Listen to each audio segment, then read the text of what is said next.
Pinoy Big Brother housemate na si Kathy. Matapos nga po ang 13 hours na pagbabiyahe, naglanding na si Kathy sa Helsinki Vanda Airport sa ganap na 6:30 a.m. Helsinki time at 12:30 naman po Manila time. Papasok siya ng Big Brother House of Finland sa ganap na 10 p.m. Helsinki time at 4 a.m. naman po Manila time. Pero bago siya tuluyang pumasok, isang mensahe po ang kanyang ibinigay sa kanyang mga kaibigan na naiwan sa loob ng bahay ni Kuya. Ngayon, sabay-sabay nating tutunghayan ang mensahe ni Kathy para sa kanyang mga kasama. Narito po.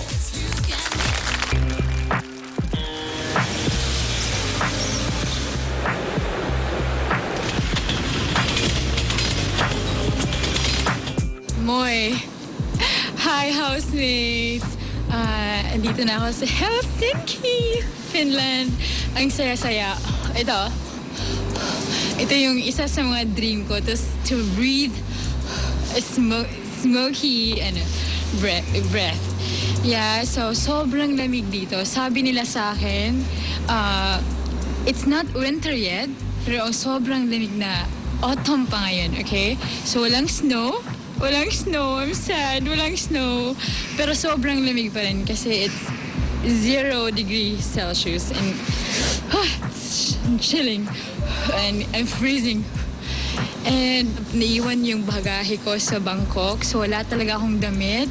Wala akong undies. Wala lahat.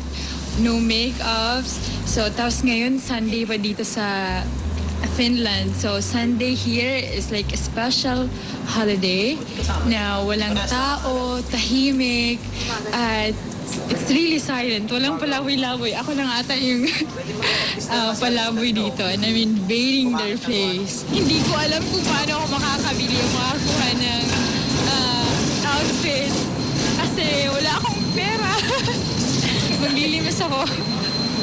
Hindi. We'll find a way.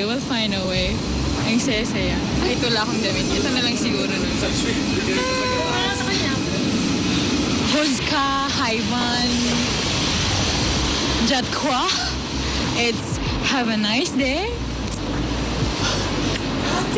Nadan Pian.